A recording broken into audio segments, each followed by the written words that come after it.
Hey, Shelley, your astrologer, and I'm here to give you some news for the week of September 20th through the 26th. This week is going to amp up a little more of that relating energy in various ways. And we're going to start right off the bat with, for me, others might argue, but the most relational moon of all, Pisces Moon. Now, Pisces is the most watery of all the water signs.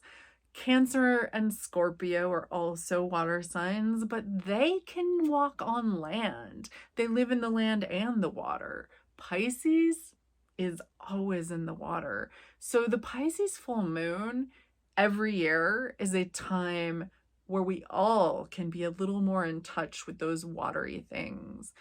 And by watery things, I mean emotions, psychic energies, art, to name a few. So it's a really good time to immerse yourself in those things. Now, I do want to say this Pisces moon is going to affect us all differently. So whatever you're feeling and experiencing, know that it's only for a few days, and this is part of an immersive experience that will not last forever. Personally, I have my little fish here because I need to be reminded to be in touch sometimes and to keep myself aware of my emotions and to honor them. That Pisces moon is opposite the sun in Virgo, and I can't think of a more beautiful way for the last couple days of that Virgo sun than to really be in relationship with Pisces. So Pisces and Virgo are opposite each other, which means they're on a spectrum, which means they share a lot of things. And for our purposes right now, I would say one of the most important things that they share is mutability, which means that they're changeable, they're easily swayed. And the other is that they share a dedication and service to something. Now, during this Pisces full moon, you can really tap into that energy both ways. First of all, I would say, yes, do your thing, tap into your service, be beautiful that way. The other thing I would say is take that fish, set it down, experience it, but don't let yourself be swayed too much from your path. The full moon is about releasing. So you want to release things that have built up. And if you're going to start new things, like new relationships, new adventures with people, flush them out first. Pisces moon can be a time where beautiful and amazing things happen and we make beautiful connections. But don't let yourself get carried away in the water unless you know that it's safe and you know yourself within it. When Pisces moon comes on the scene, it's going to be conjunct the planet Neptune. So that means more cloudiness, more uncertainty, and possibly beautiful, beautiful art and spirituality. And possibly you don't know the whole story of what's going on. It really depends on the context here. So Pisces moon is a beautiful time to be with those you trust, to be creating art or something that is boundless, and also to be aware of your boundaries and who you are when you are relating to people. Part of this beautiful relating of the Pisces moon and why I say it's the most relational moon of all is because it's so emotional. With this moon, we have Jupiter ruling Pisces. So Jupiter is in Aquarius, and that sun in Virgo opposite. It is ruled by Mercury, and that Mercury is in Libra. So both of the key points of this full moon are ruled by air signs, which takes us back to the themes of this year. Like I said before, that Aquarian theme of the group, of making something bolder and bigger that we can all be a part of. And that's going to take some time and energy to create. And that Libra Mercury, which is going to help us, especially on one-on-one relationships, to build and communicate, and really emphasizes the importance of that communication. Even within this Pisces full moon moment, where we probably are a little more intuitive and a little more in touch, and we can communicate without words. It's important to make sure that who you're communicating with is on the same page. On September 22nd, the sun is moving into Libra, which is a very, very, very relational sign, adding to this relationship theme that we're experiencing. Sun in Libra is all about relationship. In fact, it might have trouble expressing its individuality if it isn't in relationship, and if those around it are not balanced, or it doesn't perceive that those around it are content. As the sun moves into Libra, it is applying to a conjunction to Mars. Mars is that energy of going after things, of getting things done, of motivation. So this might feel like we need to lean into relationships. And it's a good time to put some energy towards that, whether that be your romantic partners or your friendships, your clients, your bosses, your coworkers. Now, personally, I do include Libra in all kinds of relationships because Libra is the diplomat, and it thrives on one-on-one relationships. So when I speak of these things like coworkers and friends and bosses, I speak of them in a way that means these relationships have integrity and they have purpose in your life, in a sense that they are all one-on-one relationships.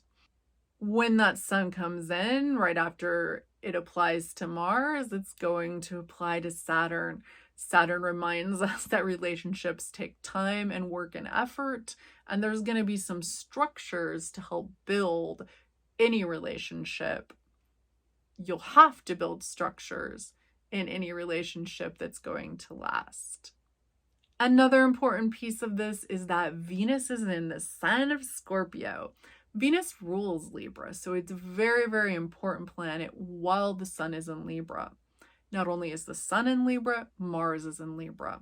And Venus in Scorpio and Mars in Libra are beholden to each other because Mars is ruled by Scorpio and Venus is ruled by Libra. So they have to answer to one another.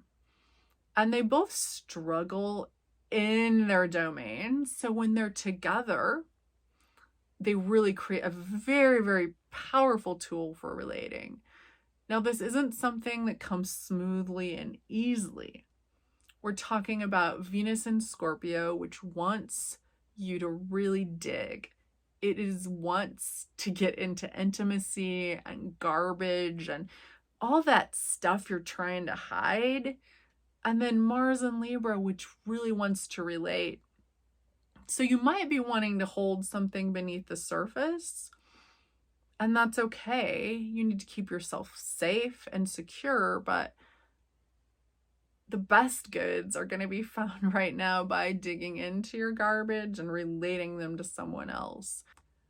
Now, this isn't going to be all about pleasant emotions and balance. It's going to be about finding more out about yourself and those people you're relating to. Venus in Scorpio is a very key player this week. So think of those Venus and Scorpio themes, those secrets, those digging into your depths, that need for intimacy, for knowing someone else, but really also to disclose of the self and to understand that everything is beautiful, that those dirty, icky parts, what you've labeled those dirty, icky parts, are actually what you need to dig into right now. And this can be on a personal level or a societal level. Venus in Scorpio is going to be opposite Uranus this week. It's really the whole week you're going to feel the energy. It'll be exact on the 22nd. But that means that you might be feeling a little wacky about your desires, a little twisted, a little bit of inspiration from something not so commonplace or societally accepted.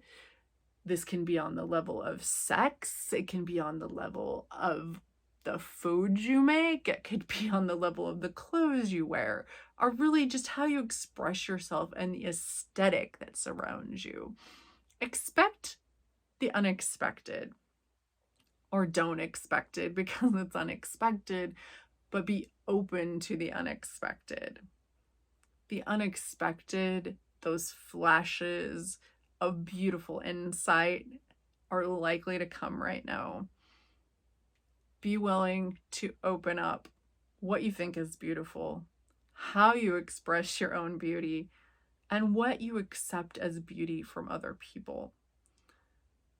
On the 23rd and the 24th, the moon will be in Taurus, opposite that Venus in Scorpio, and in a direct relationship also to Uranus. So this is a time where this is heating up, and that beauty becomes an even bigger question, as well as how we use the body, what we use the body for, and in what ways. Just think about it and go with the experience that comes to you. Taurus likes to dig around in the dirt. So does Scorpio. So whatever literal or metaphorical thing you want to explore right now, go for it. And if you find yourself in some power dynamic that is really not working, you can put up your boundaries. That Venus energy, that moon energy, and also that Mars in Libra that is driving us to relate just a little more, can all be used in a positive way. On the 26th, the moon will be in Gemini, and that moon in Gemini is going to be trine both Jupiter in Aquarius and Mercury in Libra. This is going to help us all to communicate a little better if we put effort into it, because that is a grand air trine and they're all in a harmonious relationship. Now, trines don't just come and help you necessarily unless you put the effort in. So I suggest putting a little bit of effort in, because we've got that water component where we have Pisces Moon and Venus in Scorpio helping us to swim along in those emotional waters along with those air signs. So we have that relating and emotional component. It's asking us to dig deep, to express, and to see what happens. And no matter what happens, remember, you are your home, and you can reach for the stars.